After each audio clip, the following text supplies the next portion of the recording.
అందరినీ చెట్లుగా నాటాడు ఆయన సంఘంలో. ఏ తోటలోనైనా వ్యవసాయకుడు చెట్టు నాటినప్పుడు ఫలమును ఆశించకుండా ఉంటాడా? ఆశించకుండా ఉంటాడా? ఇప్పుడు ప్రార్థన తోటలో మామిడి చెట్లు నాటాం. ఇప్పుడే అడుగుతున్నారు, అన్న ఎప్పుడొస్తాయి కాయలు అంటున్నాడు. అరే నాటింది మొన్న, ఇప్పుడే కాయలు. అంటే చూడండి, ఫలమును ఆశిస్తాం. మనందరినీ దేవుడు తన తోటలో నాటాడు. మన నుంచి కూడా ఫలాలు ఆశిస్తాడు, ఉత్పత్తి.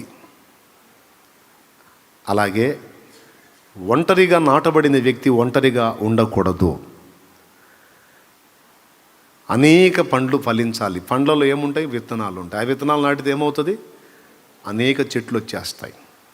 ఒక చెట్టును నువ్వు నాటు, వందలాది వేలాది పండ్లని, ఒకవేళ వరి గోధుమ లాంటి ధాన్యపు విత్తనాలు నువ్వు విత్తితే వరి కంకులు వస్తాయి, ధాన్యపు గోధుమ కంకులు వస్తాయి. ఒక్కొక్క కంకికి వచ్చి వందలాది వేలాది విత్తనాలు ఉంటాయి. వాటిని అవి ఉత్పత్తి చేసిద్ది. అవి తీసుకెళ్ళి నాటితే ఆ వందల విత్తనములు నాటబడినప్పుడు వందల చెట్లు అవుతాయి అన్నమాట. ప్రతి ఫలము మరొక చెట్టు అవుతుంది. స్తోత్రం. దేవుడు మన నుంచి, నువ్వు ఒంటరిగా ఉన్నావు కదా, ఒంటిగా ఆగకూడదు, నువ్వు అనేకులను ఉత్పత్తి చేసేటువంటి వ్యక్తివిగా ఉండాలని దేవుడు కోరుకుంటున్నాడు. ఈ మాట నా మైండ్లో పడింది నేను చర్చికి వెళ్ళే రోజుల్లో. ఈ మాట, దేవుని వాక్యంలో ఉన్న ఈ మాట నా హృదయాన్ని తాకింది. నా నుండి దేవుడు ఫలింపును ఆశిస్తున్నాడు.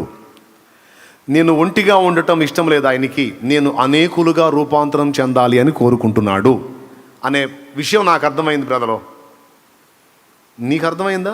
నిన్ను కూడా దేవుడు అలానే ఆశిస్తున్నాడని అర్థమైందో? స్తోత్రం చెప్పు. ఖచ్చితంగా అర్థమైంది. అర్థం కావాలి. నాకు అర్థమైంది. లేఖనంలో సాక్షాత్తు యేసు ప్రభువే చెప్పాడు, గోధుమ గింజ భూమిలో పడి చావకుండిన ఎడల అది ఒంటిగానే ఉండును, అది భూమిలో పడి చచ్చిన ఎడల అది బహుగా ఫలించును అన్నాడు. ఓహో, మొట్టమొదటిది దేవుడు నా నుంచి ఒకడు అనేకులు కావాలని ఆశిస్తున్నాడు. దానికి అవసరమైనటువంటి మార్గాన్ని కూడా ఆయనే చెప్పాడు. తప్పకుండా నేను ఈ పాయింట్ని సీరియస్గా తీసుకోవాలని నా మట్టుకు నేనే కాదు, ప్రతి దైవజనుడు, ప్రతి పరిచారకుడు అదే అనుకున్నారు. ఆత్మల సంపాదన కోసం ప్రయాసపడిన ప్రతి వ్యక్తి అదే అనుకున్నారు. నేను ఒంటిగా ఉండకూడదు, నేను అనేకులను ఫలించాలి. స్తోత్రం.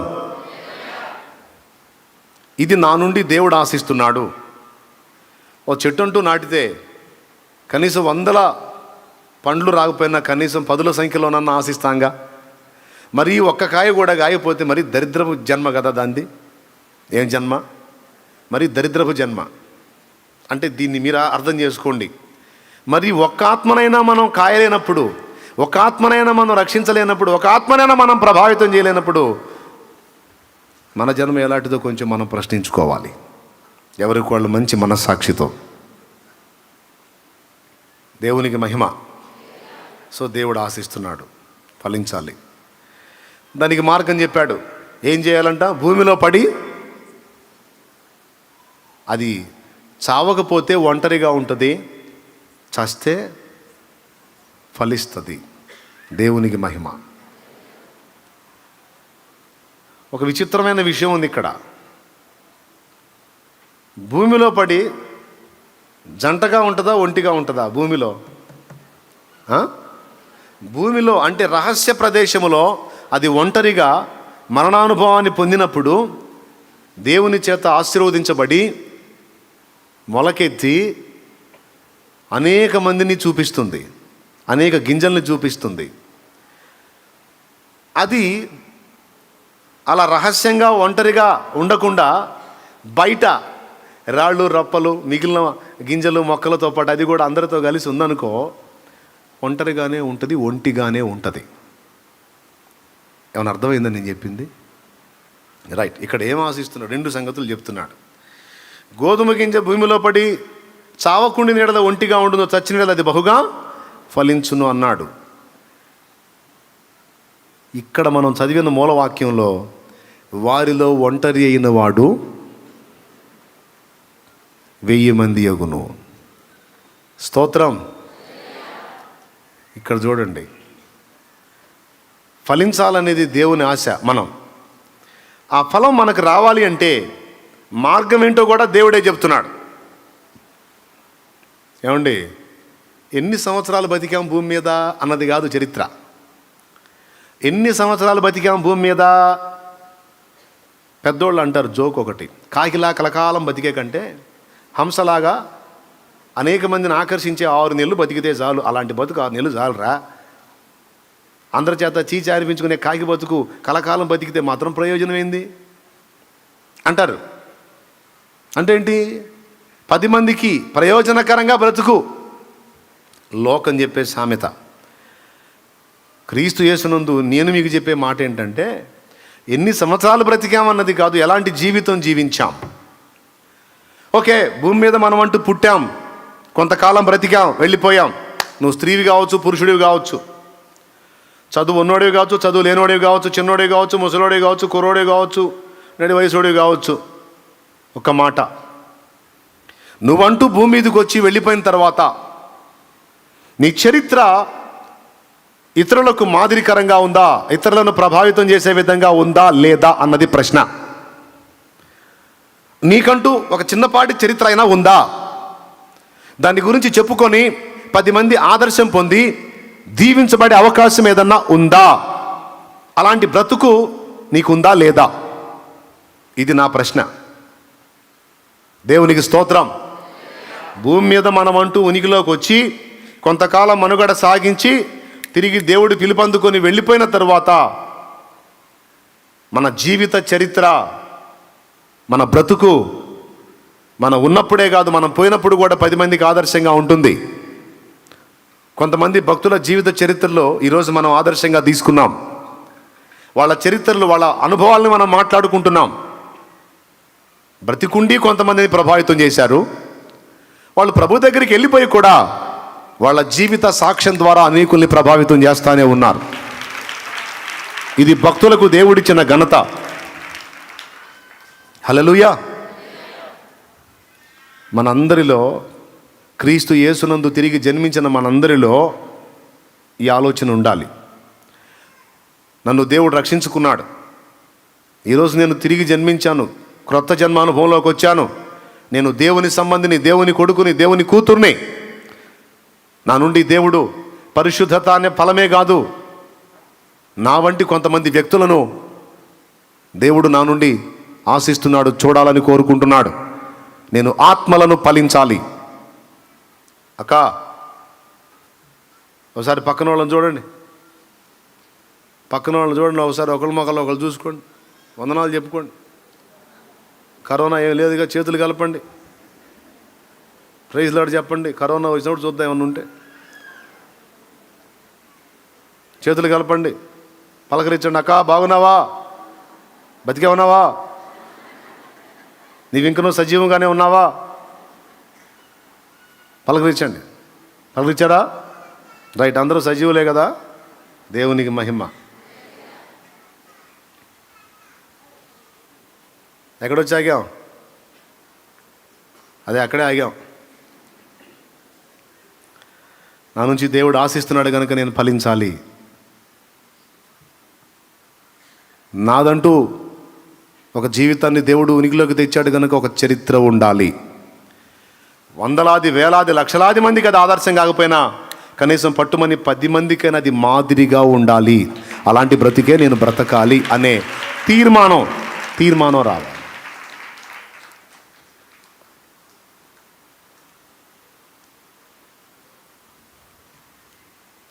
ఓకే, వచ్చిందా? అలా బ్రతకాలన్న ఆశ నాకుందన్నా, నిజంగానే అలాంటి ఆశ నాకుంది. నేను ఎప్పుడు చనిపోతానో నాకు తెలియదు కనుక నేను చావక మునుపు 10 మందికి మాదిరికరంగా, ఆదర్శప్రాయంగా బ్రతకాలన్న ఆశ, ఆరాటం నిశ్చయంగా నాకుందన్నా అంటే చేయొద్దు. నేను 2 చేతులు ఎత్తుతా, నాకు అలాంటి ఆశ ఉంది. లేకపోతే చెదపురుక్కి మనకి తేడా ఏముందండి? అది పుట్టిద్ది, సచ్చి దేవుడికి తెలుసు. మనం పుట్టాము సత్యామంటే అంతేనా అయింది. చరిత్ర ఉండొద్దు, 10 మందికి మాదిరి ఉండొద్దు, 10 మందికి మార్గదర్శకత్వం ఇవ్వద్దు, 10 మందికి రక్షణ ప్రకటించొద్దు, 10 మంది ఆత్మల్ని కాపాడొద్దు, అందుకోసం పాటుపడొద్దు, ప్రయాసపడొద్దు, అందుకోసం శ్రమ పడొద్దు, అందుకోసం రిస్క్ చేయొద్దు. రిస్క్ చేయాలి.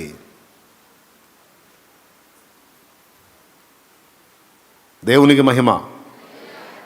దానికి ఆధారం ఎలా జరుగుతుంది, అది ఆ ఫలింపు నీ నుండి ఎలా వస్తుంది అనే విషయం ఇక్కడ చెప్తున్నాడు ఆయన. ఇందాక నేను చదివిన వచనంలో అదే, వారిలో ఒంటరి అయిన వాడు 1000 మంది ఎగును అన్నాడు. ఇప్పుడు మనం పరిగెత్తుదాం, మనం తిప్పలు పడదాం, మనం ప్రయాసపడదాం. ఒక్కడిని మార్చగలమా మనం? ఒక్క జీవితాన్ని వెలిగించగలమా? ఒక్కడిని ఫలించగలమా మనం?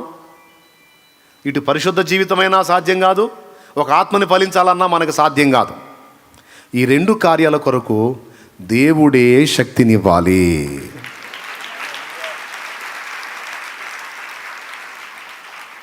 గోధుమ గింజ భూమిలో పడిద్ది, దానికి నూతనత్వాన్ని దేవుడిస్తున్నాడా, అదే తెచ్చుకుంటుందా? పెద్దగా చెప్పండి. ఆ మాట సాక్షాత్తు పౌలు భక్తుడు వాక్యంలో చెప్పాడు. చూడండి, కొరింథీయులకు రాసిన మొదటి పత్రిక 15వ అధ్యాయం. కొరింథీయులకు రాసిన మొదటి పత్రిక 15వ అధ్యాయం 37-38 వచనాలు చదువు. నీవు విత్తదానిని చూడగా అది గోధుమ గింజ అయినను సరే, మరి ఏ గింజ అయినను సరే, వట్టి గింజనే విత్తుచున్నావు గాని పుట్టబోవు శరీరమును విత్తుటలేదు. అయితే దేవుడే తన చిత్త ప్రకారము నువ్వు విత్తిన దానికి శరీరం ఇచ్చును. అద్దుగో, మరియు ప్రతి విత్తనమునకును దాని శరీరమును ఇచ్చుచున్నాడు. చాలు. గింజ తనను తాను సిద్ధపరచుకుంటుందా, అదే అలాగ విస్తరిస్తుందా, లేకపోతే భూగర్భంలో పడి అది చనిపోయినప్పుడు దేవుడు జోక్యం చేసుకొని దాన్ని పునర్జీవింపజేసి దాన్ని ఫలింపజేస్తున్నాడా? అది దాని పనా, దేవుని పనా? పెద్దగా చెప్పాలి. మరి దాని పని ఏంటి?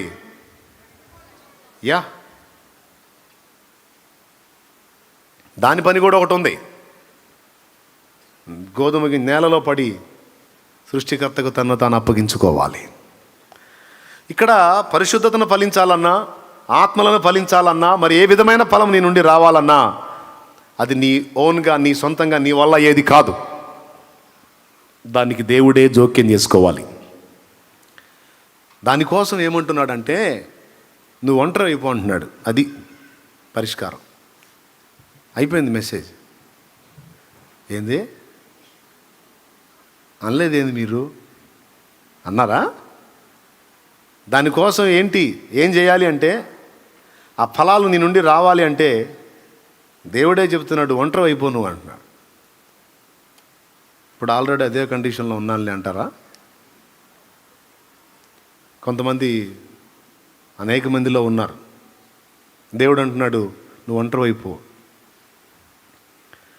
ఇక్కడ పాయింట్ ఏంటంటే, ఒక గొప్ప జనముగా నీవు చేయబడాలి అంటే నీవు సృష్టికర్తతో ఒంటరిగా ఉండాలి. ఇదో కీలకమైన విషయం. తెలివిగల్లోడు, జ్ఞానవంతుడు దీన్ని తీసుకుంటే వాని అభివృద్ధిని, వాని విస్తరణను ఎవ్వడు ఆపలేడు. ఇక వాని ఫలాన్ని ఎవ్వడు ఆపలేడు. బ్రదర్, తెలివిగలవాడు, జ్ఞానవంతుడు, సేవకుడు, పాస్టర్, బోధకుడు, విశ్వాసి, పరిచారకుడు అయిన వారు మీలో ఎవరైనా ఉంటే, ఇక్కడ ఉన్నవాళ్ళు, దూరంగా వినేవాళ్ళు, మన అయ్యగోరులకు అవకాశం ఉన్న రారు, వారు ఇళ్ళ దగ్గర ఉంటారు. అవకాశం లేక రాకపోతే పర్లేదు, కానీ అవకాశం ఉండి రాని అయ్యగోరులు, ఏ గోరులైనా,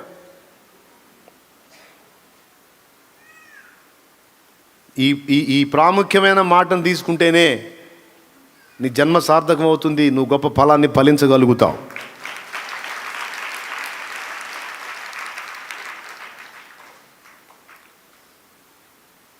జ్ఞానవంతుడైన వాడు మీలో ఎవడైనా ఉండిన ఎడల ఈ విషయాన్ని పట్టుకోవాలి. సృష్టికర్తకు గింజ తనను తాను అప్పగించుకుంటుంది. భూమిలో పడి, నేలలో పడి అది చనిపోవడానికి ఇష్టపడుతుంది. ఒక్క మాటలో చెప్పాలంటే అది ఏమీ చేయదు, తను తను అలా అప్పగించేసుకుంటుంది. గొంగళి పురుగు మీకు అందరికీ తెలుసు. గొంగళి పురుగు జుగుప్స కలిగేటట్టు ఉంటుంది దాని ఆకారం. అది మనల్ని ఏం కాటేసి చంపే పాము కాకపోయినా అది కదులుతుంటే ఏందో రకంగా ఉంటుంది. మీకు ఎట్లా ఉంటుంది? గొంగళి పురుగు కదులుతుంటే బాగుంటుందా? చీదరగా ఉంటుంది దాన్ని చూస్తుంటేనే. పొరపాటున మన ఒంటి మీద కనపడింది అనుకో, ఒక కేకేసి మరీ దులుపుతాం, అదేదో పెద్ద పాములాగా. అదేం చేసింది. కానీ దాని కదలిక, దాని విధానం చూస్తే అది ఒక రకమైన అసహ్యం కలిగిద్ది మనకి. కానీ అలాంటి గొంగళి పురుగు ఏం చేస్తుందో తెలుసా? ఒక దశకు వచ్చిన తర్వాత ఏకాంత అనుభవంలోకి వెళ్ళిపోయిద్ది. అది తన్ను తాను ఒంటరిగా చేసుకుంటుంది. మిగిలిన పురుగులతో కలవదో, ఎక్కడ పడితే అక్కడ తిరగదో, తిండి తిప్పలు లక్ష్య పెట్టదో. ఒక ప్రదేశంలోకి వెళ్ళిపోయి దాని చుట్టూ ఒక గూడు లాంటిది నిర్మించుకొని ఆహారాలు మానేసి అందులోనే ఒంటరిగా తన సృష్టికర్తకు తను తాను అప్పగించుకుంటుంది. ఇన్ని రోజులని నిడి ఉంటుందండి. సుమారుగా 40 నుంచి 50 రోజుల కాలం.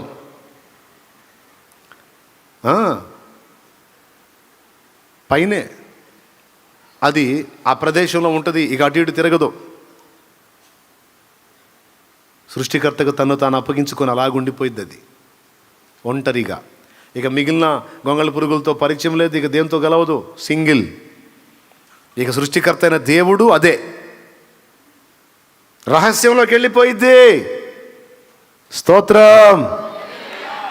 అలా దేవునితో రహస్యంలోకి వెళ్ళడానికి ప్రయత్నం చేయని వాడు ఎన్ని ఫీట్లు చేసినా పాట్లు పడినా దేవుడు ఆశించే ఫలం మాత్రం వాడి నుంచి రాదు. దేవుడు ఆశించే ఫలం మన నుండి రావాలి అంటే ఒక గింజను గొంగళి పురుగును మనం చూసి పాఠం నేర్చుకోవచ్చు. 1000 మంది కావాలంటే సూత్రం ఏంటో చెప్పాడు, ఒంటరి అయిన వాడు అన్నాడు. 1000 మంది ఫలం ఫలించాలి అంటే ఒంటరి కావాలి. ఆ ఒంటరితనంలోకి వెళ్ళిపోయింది గింజ.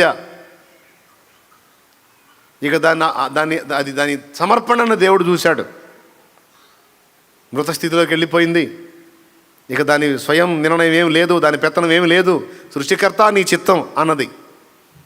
తన దీనత్వాన్ని చూపించింది, తన నిస్సహాయతను చూపించింది, తన శక్తిహీనతను చూపించింది, తన బలహీనతను చూపించింది. అయ్యా ఇదిగో ఇక నాదంటూ ఏమీ లేదు అని అప్పగించుకుంది. ఆయన దాన్ని గమనించాడు, ఆశీర్వదించాడు. అంతే. ఆ చచ్చిన దానిలోకి తిరిగి జీవం స్టార్ట్ అయింది. ఎంతగా స్టార్ట్ అయిందంటే ఆ గింజ కాస్త మొక్క అయిపోయింది. ఆ మొక్క పెరిగి పెద్దదైంది. ఒక గింజ కాస్త 100 గింజలకు 1000 గింజలకు తల్లి అయిపోయింది, తండ్రి అయిపోయింది. గొంగళి పురుగు చెట్ల ఆకుల పసరు తింటుంది. ఒక ప్రదేశం నుండి ఒక ప్రదేశానికి ప్రయాణం చేయాలంటే దానికి రోజులు పడుతుంది. ఏదో ఒక ఆధారాన్ని చేసుకునే బ్రతుకుతుంది తప్ప ఏ ఆధారం లేకుండా బ్రతకలేదు. పిల్లలే కాదు, పెద్దోళ్ళు చూసినా జుగుప్సగా ఉంటుంది, అసహ్యంగా ఉంటుంది. పిల్లలే కాదు, పెద్దోళ్ళు కూడా దాన్ని చూస్తే అసహించుకుంటారు. పిల్లలైతే దడుచుకుంటారు. దాని ఆకారం వికారమైంది. దాని కదలికనికి నిదానం, దాని ఆకారం వికారం, దాని ఆహారం పసరు అసహ్యం, దాని ప్రయాణం నిదానం. అది లేకుండా బ్రతకలేదు, ఏదో ఒక ఆధారం. టోటల్గా దాని జీవితం అది. దేవునికి స్తోత్రం కలుగును గాక. అట్టి స్థితిలో ఉన్న గొంగళి పురుగు ఏకాంతంగా వెళ్ళి కొన్ని రోజులు మిగిలిన వాళ్ళతో స్నేహం, మిగిలిన విషయాల్లో జోక్యం, ఆహార భోగాలన్నిటినీ కూడా విసర్జించి ప్రక్కన పెట్టేసి, ఓ సృష్టికర్త ఇదిగో నీవిచ్చే నూతనత్వాన్ని ఆశిస్తున్నాను, నన్ను నేను నీకు అప్పగించుకుంటున్నానని ఆయనకు అందుబాటులోకి వెళ్ళినప్పుడు దేవుడు దాని విషయంలో జోక్యం చేసుకోవటం మొదలు పెడతాడు. దాని కురూపాన్ని దేవుడు జోక్యం చేసుకొని సౌందర్యంగా మారుస్తాడు. దాని వికారాన్ని ఆకర్షణగా మారుస్తాడు. టోటల్ దాని లైఫ్ చేంజ్. నిర్ణీత కాలం అయిపోయిన తరువాత బహుప్రయాసతో అది తానున్న స్థితి నుంచి బయటకు వస్తుంది. వచ్చేటప్పుడు ఎలా వచ్చేదో తెలుసా? సుఖంగా రాదు. శ్రమానుభవం పొంది బయటకు వస్తుంది ఆ ప్యూపాలో నుండి. అది ఉండే ఆ భాగాన్ని ప్యూపా అంటారు, దానిలోంచి బయటకు వస్తుంది. వచ్చేటప్పుడు దాని దేహం అంతా చీల్చబడ్డ అనుభవంలోకి వెళ్ళిద్ది. తీరా టోటల్గా అది బయటకు వచ్చిన తర్వాత చూస్తే అదొక అందమైన సీతాకోక చిలుకగా అయిపోయి ఉంటుంది. అదిగో దాని ఆరంభ స్థితి. అది గొంగళి పురుగు. దాని అవతారం చూడండి ఎంత భయంకరంగా ఉందో. గమనించండి కాసేపు. ఒకే ప్రదేశంలో ఉంది, ఒంటరిగా ఉంది, మిగిలిన వాటితో స్నేహం మానేసింది, తన చుట్టూ ఒక తొడుగును ఏర్పరచుకుంది, అందులోకి వెళ్ళిపోయింది. ఇక అందులోనే ఉంటుంది. సృష్టికర్తకు తనను తాను అప్పగించుకుంటుంది అంతే. ఇక లోపల దానికి తిండి తిప్పులు ఎక్సెట్రా ఏమి లేదు. కొన్ని రోజులు అలాగే ఉండిపోతుంది. దేవుడు దాని లోపల జోక్యం చేసుకున్నాడు. దానికి ఒక నూతన దేహాన్ని ఇచ్చాడు, ఒక నూతనత్వాన్ని ఇచ్చాడు. ఇక రూపాంతరపు అనుభవంలోకి వచ్చేసింది. అద్దుగో మారిపోయింది. ఇప్పుడు దాని జీవితం మారిపోయింది. ఒకప్పుడు అసహ్యకరంగా ఉన్నటువంటి దాని జీవితం ఈరోజు ఆకర్షణీయంగా మారిపోయింది. ఎంత ఆకర్షణ అంటే పిల్లలే కాదు, పెద్దోళ్ళ మనం కూడా దాన్ని చూస్తే పట్టుకోవాలనిపించింది. గొంగళి పురుగును చూస్తే ఒకప్పుడున్న కురూపం ఇప్పుడు దానికి సురూపం అయిపోయింది. అవునా? రైట్. రెండవది, దాని ఆహారం మారిపోయింది. ఒకప్పుడు ఆకుల పసర్ని తిని బతికే అది ఇప్పుడు పుష్పాలలోని మకరందాన్ని అంటే తేనెని తిని బతుకుతుంది. ఒకప్పుడు ఒక ప్రదేశం నుండి ఇంకో ప్రదేశానికి అది ప్రయాణం చేయాలి అంటే దానికి రోజులు పట్టింది. ఇప్పుడు క్షణాలలో అలా ఎగిరిపోతుంది గాలిలో. ఒకప్పుడు ఏదో ఒక ఆధారం చేసుకుని, ఆ కొమ్మనో ఆకునో చెట్టునో ఏదో ఒక ఆధారం చేసుకుని బ్రతికేది. దేని ఆధారం లేకుండా తనంతట తాను రెక్కలతో ఎగరగలిగే స్థాయికి వచ్చింది. హల్లెలూయా, హల్లెలూయా. 4 విషయాల్లో విప్లవాత్మకమైన మార్పు. ఎంత అందం చూడండి. అది చూడండి అసలు ఎంత ఆకర్షణీయంగా ఉందో. సృష్టికర్త అయిన దేవునికి ఒక పురుగు తన్ను తాను అప్పగించుకుంటే దాన్ని అంత అందంగా తీర్చిదిద్దగలిగినప్పుడు, ఇంత గింజ ఒకటి తన్ను తాను అప్పగించుకొని దేవాని దయాని దీనంతో ఆయన వైపు చూచినప్పుడు ఆ గింజ ఒక చెట్టయి అనేక ఫలాలు ఫలించగలిగేటట్టు ఆయన చేయగలిగినప్పుడు, నిన్ను నన్ను అలాగా ఆయనకు అప్పగించుకుంటే, ఆయనకు అందుబాటులోకి వెళితే మరి నిశ్చయముగా అంతకంటే శోభాయమానంగా చేయును కదా.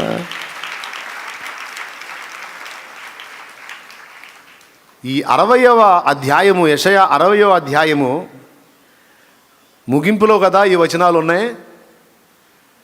ఈ వచనం ఎలాంటిదో తెలుసా? ముందు చెప్పినటువంటి ఆశీర్వాదాలన్నిటికీ మూలం లాంటిది, పునాది అన్నమాట, బేసిక్ పాయింట్ ఇది. లెమ్ము, నీకు వెలుగు వచ్చింది, తేజరిల్లు అని చెప్పాడు.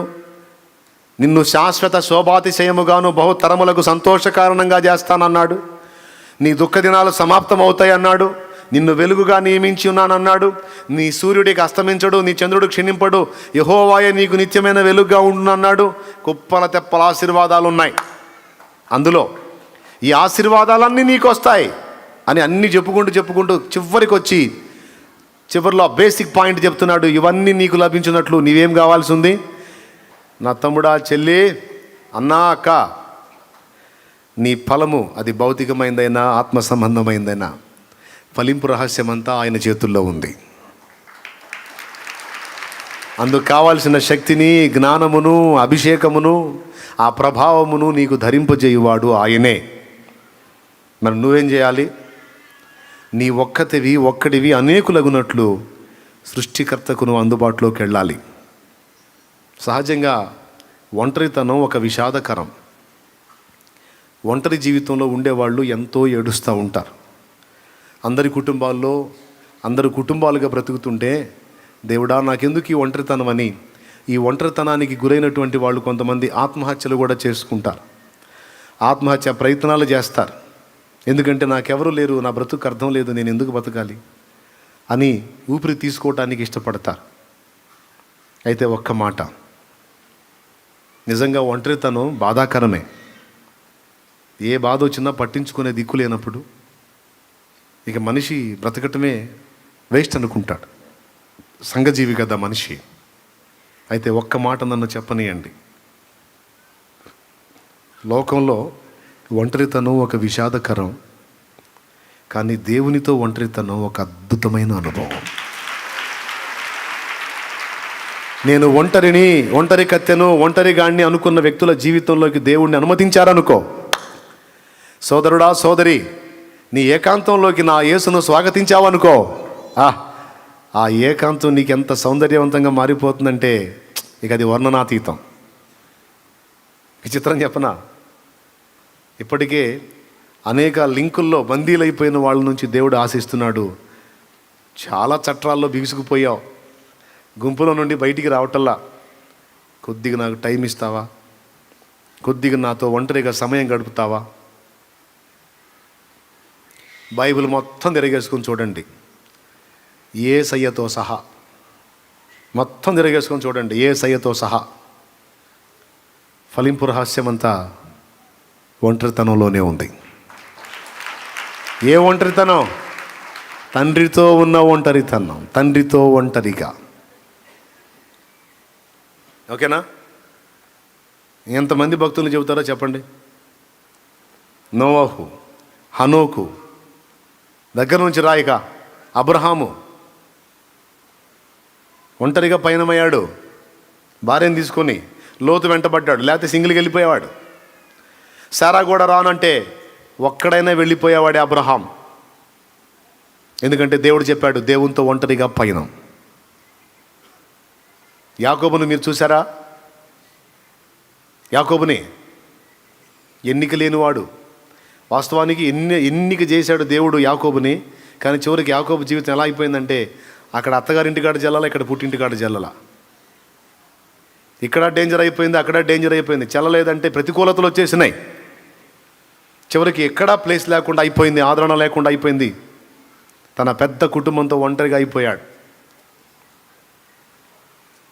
ఎబ్బోకు రేవు దాటించాడు వాళ్ళని. యాకోబు ఏం చేశాడు తెలుసా? మొత్తాన్ని దాటించి ఒంటరిగా మిగిలిపోయాడు. దేవా, నా పితరులైన అబ్రహాం, ఇసాకుల దేవా, నేను ఇటు వచ్చేటప్పుడు ఏమని వాగ్దానం చేశాను? నాకు నిన్ను ఆశీర్వదించి గొప్ప జనముగా చేస్తాను, నీ పితరుడైన అబ్రహాముకి ఇసాకు తోడై ఉన్నట్టు నీకు తోడై ఉంటాను, నేను నీతో చెప్పింది నెరవేర్చే వరకు నీ చెయ్యి వెడవను, నేను నిన్ను అట్లా చేస్తాను, ఇట్లా చేస్తాను, ఆశీర్వదిస్తాను, అది ఇదని బోళ్ళని చెప్పావు. మరి ఇప్పుడు నా పరిస్థితి ఇలా అయిపోయింది. ముందు నుయ్యి, వెనక గొయ్యిలాగా అయిపోయింది. ఈరోజు నేను ఒంటరిగాడిని అయిపోయాను. నా భార్య పిల్లల్ని కూడా వదిలేయాల్సి వచ్చింది, రేవు దాటించాల్సి వచ్చింది. అయ్యో దేవా, నా గతేంటి అని యాకోబు ఒక్కడే ఒంటరిగా మిగిలిపోయాను అన్నది వాక్యం. స్తోత్రం. ఎవరు లేని ఆ నిశీధిలో, ఆ ఒంటరితనంలో దేవుడు వచ్చాడు యాకోబు దగ్గరికి. యాకోబు ఎందుకు ఒంటరి అయ్యాడో తెలుసా? గతి లేక కాదు, ఆయన కోసమే ఒంటరి అయ్యాడు. ఇవన్నీ కాదు, వీరెవరో కాదు, నాకు నువ్వు కావాలి, రా, నువ్వు వచ్చిందాకా నేను కదలను, నీకోసమే ఉన్నాదా అని ఆగాడు. ఆ టైం కోసమే ఎదురు చూస్తున్నాడు ఆ పెద్ద ఆయన. మనోడు సింగిల్గా ఎప్పుడు దొరుకుతాడా అని. మనం దొరకట్లా. ఇప్పుడు వచ్చిన గొడవ అది. సేవ చేసే సేవకుడు, పరిచారకుడు, విశ్వాసి ఎవరు సింగిల్గా దొరకట్లా. సేవకు లైన్లోకి వస్తారా?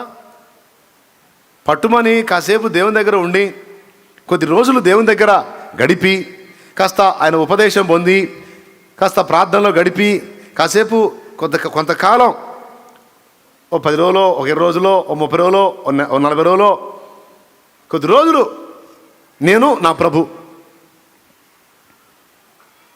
గడుపుకొని, ఆయనతో సమయాన్ని గడిపి శక్తి పొందుకొని ఆ తర్వాత వెళదాం